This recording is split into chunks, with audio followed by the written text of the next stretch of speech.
we are, guys, in the natural AK habitat. You got the water, you got the mud, you got the rocks, you got the woods. If you will look carefully around you, I can guarantee you, you can find AK somewhere in the woods. Here's one. Told you, if you will look hard enough, you will find something. Nice one, that's the Polish WBP. That will be a nice addition to my collection. Let's rock and roll. Okay, welcome to the 5,000 rounds closing for the WBP AK. Follow me, guys.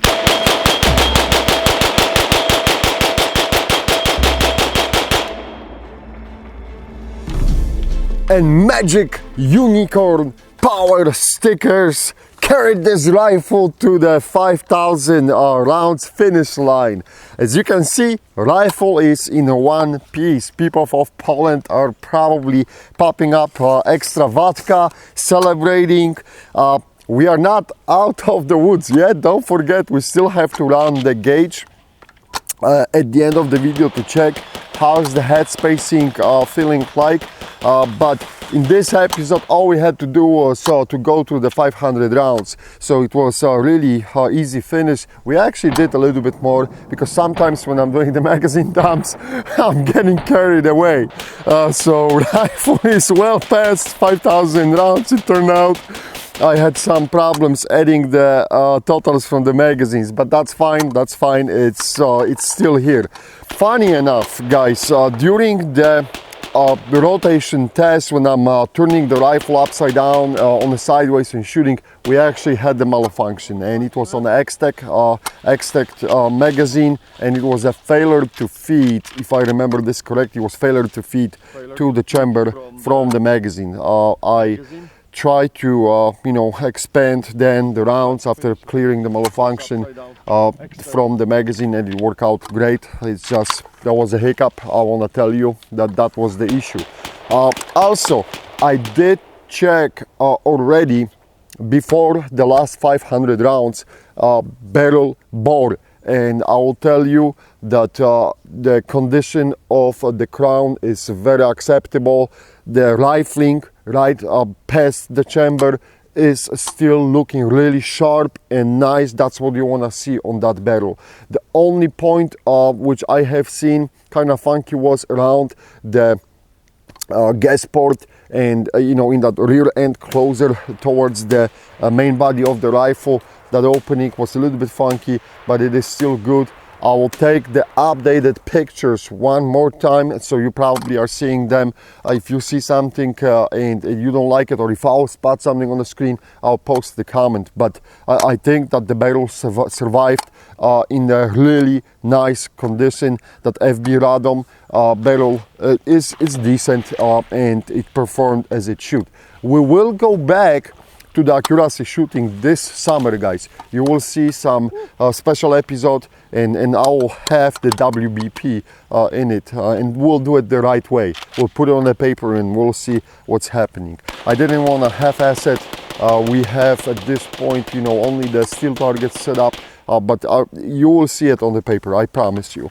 Other than this, from the like outside or external features, I would urge the WBP maybe to drop that addition with the Trunnion, or have another model without that hookup point for the rail from the barrel rifles. I had already at least few members telling me they purchased the WBP, and what they did, they basically cut it out and they installed the M4 stack adapters, and they're running M4 stack adapters. They didn't need that. So something to keep in mind, and I don't know if that's possible, because I understand the WBP has to go with the Atlantic Firearms through the whole ATF process to get those approved for the import. So something to keep in mind. Also, absolutely amazing. I think those stickers, unicorn stickers from Walmart, hold up, and it's jaw-dropping that most of them is still on the rifle. Big thanks to my daughter for decorating the rifle. She did an outstanding job, as you can see it. But as always, enough with the bullshit talk. Let's dig into the guts of the rifle and see what we have underneath of the dust cover and how is it looking like. All right, I'm popping out the recoil spring. There's nothing on the recoil spring.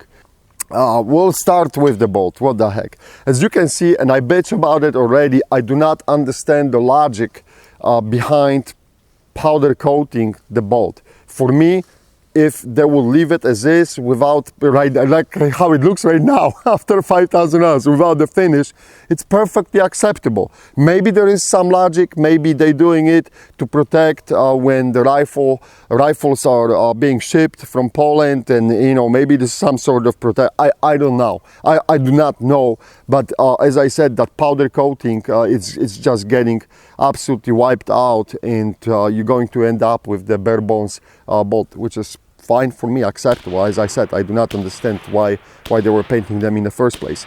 Okay, everything here, guys, these finishes are absolutely perfectly smooth.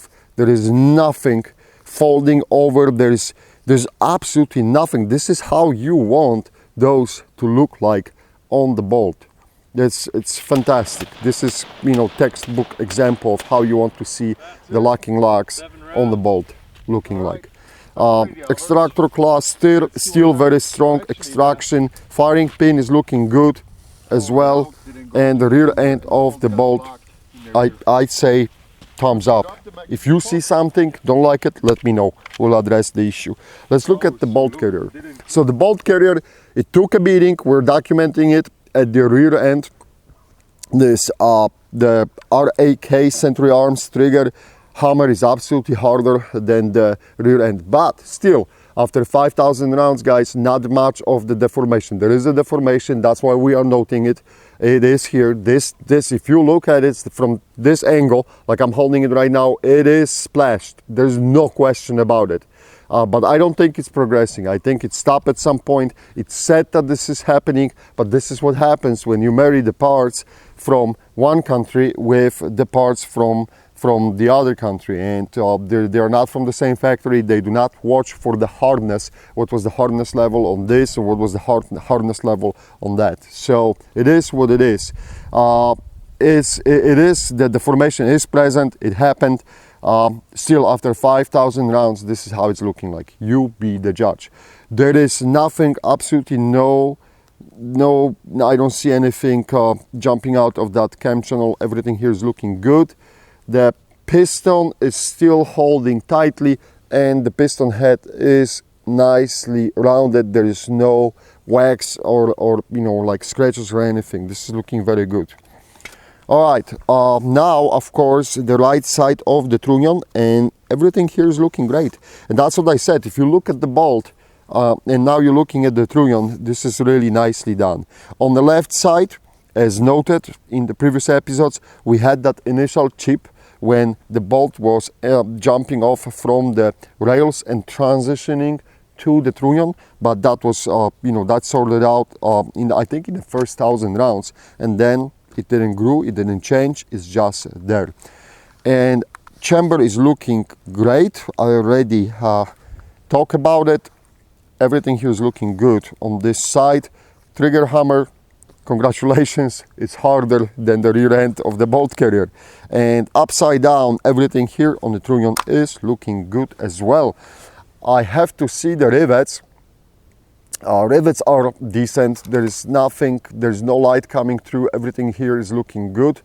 And the rear trunnion is nicely holding up as well. However, we talk about it, I would remove that, you know, sticking thing because it's driving me nuts. Time to look into the gas tube. And here's the R for the Pirates Union. Everything inside the gas tube is looking good, guys. And outside the gas tube, I do not see any damages or anything. Beautifully preserved. Barrel, there is, no, the finish is holding up. I thought that maybe I'm seeing a little bit discolorization around the front retainer bracket for the handguard, lower handguard, but yeah, there is a little bit discolorization on that. Speaking about the front retainer, check this out. So there is some movement on that lower handguard. For some people that could be extremely annoying, okay? If you know AKs and if you have a lot of old AKs, you know that sooner or later on those polymer ones, something like this will happen. Because at least the wood usually, if you know, if you're shooting in the rain or whatever, the wood expands a little bit and it stays tighter longer. But with those polymer handguards, that's usually what happens. Okay, so that's what we are seeing here inside the gas block. Gas block is looking good. There is no rust, no nothing. Let me check pins on the front post. Everything here is looking good, and on the gas block. And BD2 from Meridian Defense brake is holding up beautifully. Rivets on the trigger guard, I forgot to check those out. They're looking good. Everything here is looking good. Barrel pin, imagine that it didn't fall out. Barrel pin is looking good as well. And here, yep, I would say this is it. So there you go, guys. The 5,000 rounds. The question is, of course, how this is going to perform on our no-go gauge test, the final test. Stay tuned, don't go anywhere. I'll just set up the rifle and we'll roll with it. No-go gauge express is set up, ready, let's go. And ladies and gentlemen, there is no way, one more time, there is no way that this gauge would be swallowed at this point by the chamber. So there you go. 5,000 rounds plus completed. No-go gauge final test passed. And the question, of course, is would you go and get one more time the WBP Fox? I think at this point, if you look at the imports and you want to have that classic look for around $1,000, because I think right now they are hovering around $1,000. I think it's a viable option. If you want to have that taste of the Eastern Europe AK, this is something what you should put on the map. Basic, classic AKM look. And the Atlantic Firearms, they got them in different outfits. They have it with the wood, they have it with polymer or plum polymer like that one. So you got some options to choose from. Overall, rifle completed the 5,000 rounds test in one piece, and everything is looking fine, and I'm sure it will be good for another 5,000 rounds to roll. So congratulations to WBP. Thanks to the Atlantic Firearms for bringing those and importing those, and hopefully they will stay at the like $1,000 price level, because we need nice and affordable AK so more people can come to this hobby. Thanks for watching, thanks for supporting AKOU. Thanks guys for being with us.